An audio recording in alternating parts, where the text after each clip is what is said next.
Hey y'all, welcome back to my channel. My name is Channing, and if you're new here, I primarily post over on my blog and my Instagram, but I'm slowly transitioning here onto YouTube. So if you like what you see, please subscribe. I also have my other social platforms, Instagram, blog, TikTok, all linked below. So if you like fashion, go ahead and follow along over there.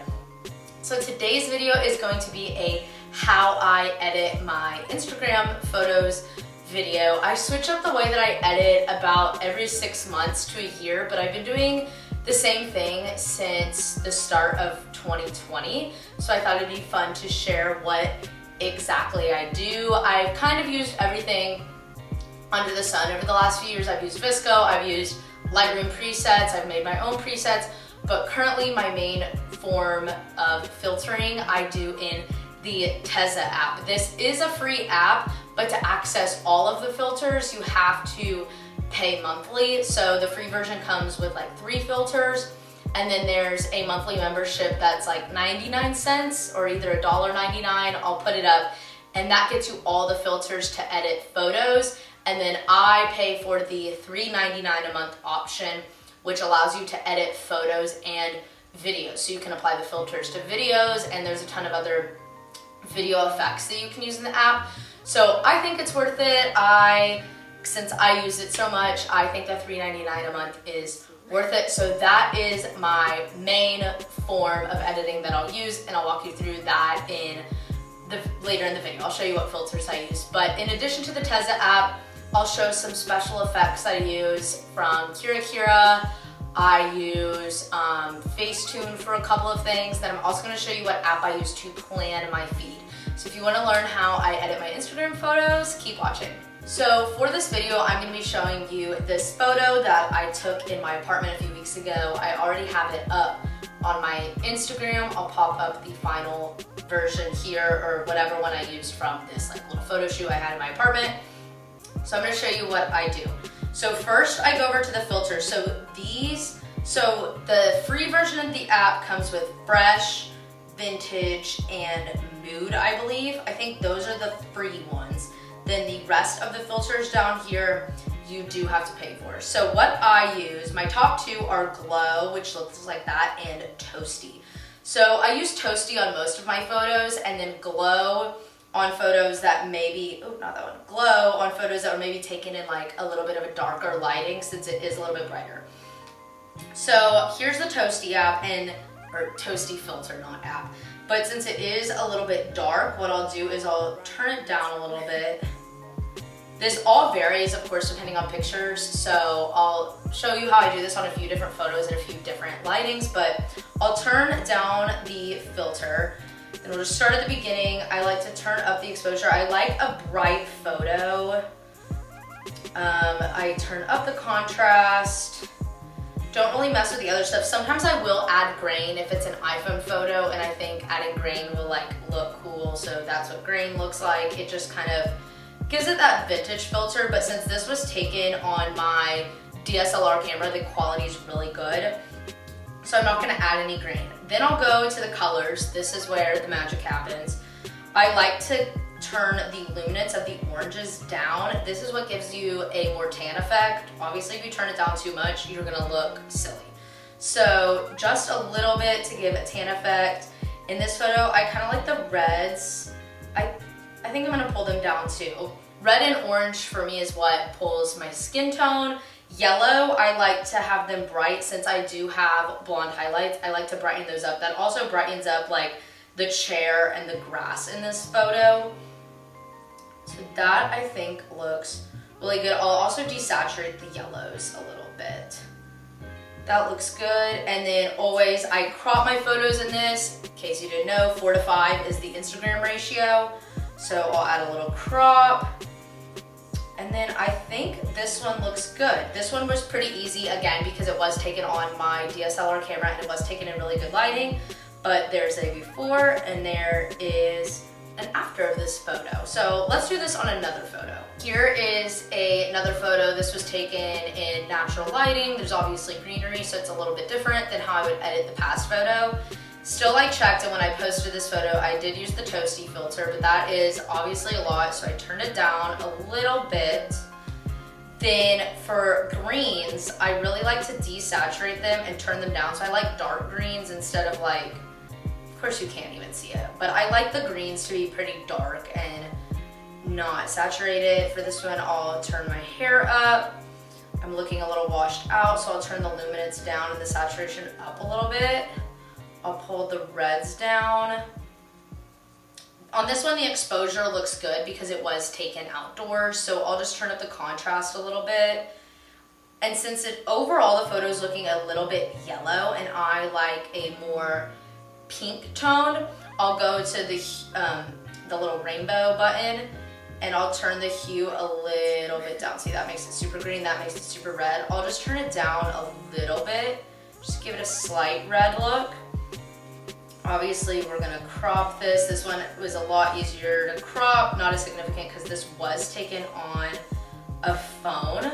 So here's a before, here's an after. I just like dark greens. I like it to be really warm. I like to bring out my tan. So yeah, that was pretty easy. Now I'll show you one that I used the glow filter on. I posted this picture on my Instagram a few weeks ago and I checked and I used the glow filter. So I'll show you, this is what the glow filter looks like. I think since this photo was just taken in a little bit of a darker lighting, the toasty was just way too yellow and way too dark for me. So I went with the glow filter. I turned it down a little bit though. Since this photo is really shadowy, I'm gonna turn up the exposure, turn up the brightness, turn up the contrast. I like the contrast, but as you're noticing with my editing, I just do very small things after the filter. So now we're gonna go to colors, brighten up the yellows.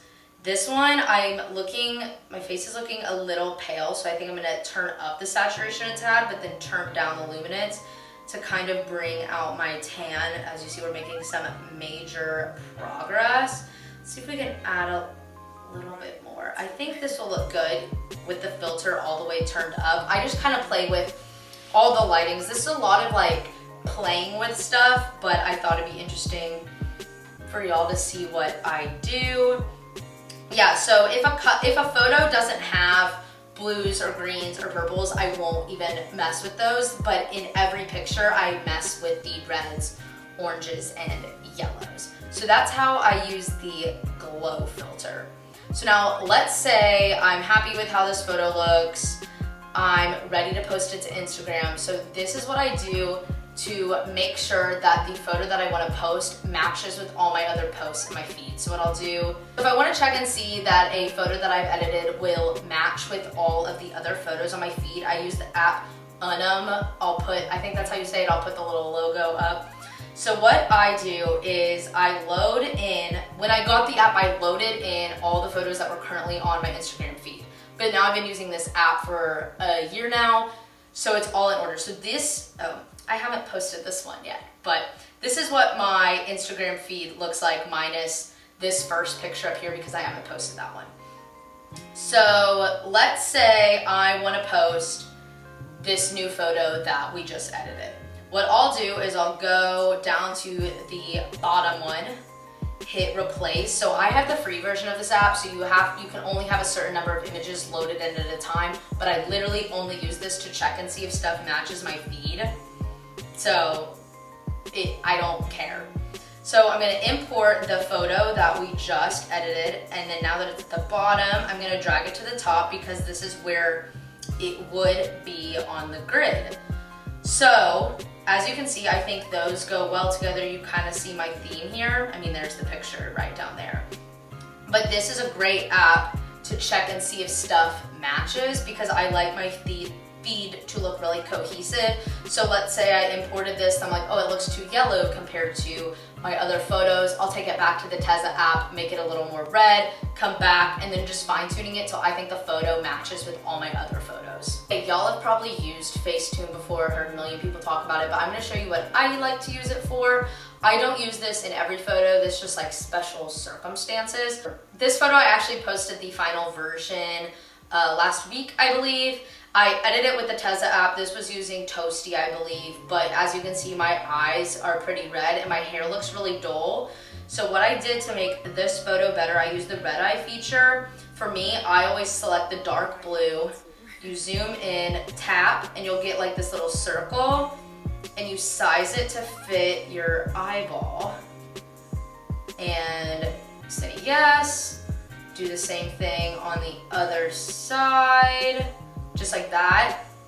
And then you can see the before and after. That's an easy way to get rid of red eye right on your phone. And then sometimes at night, my hair looks a little bit darker than it actually is.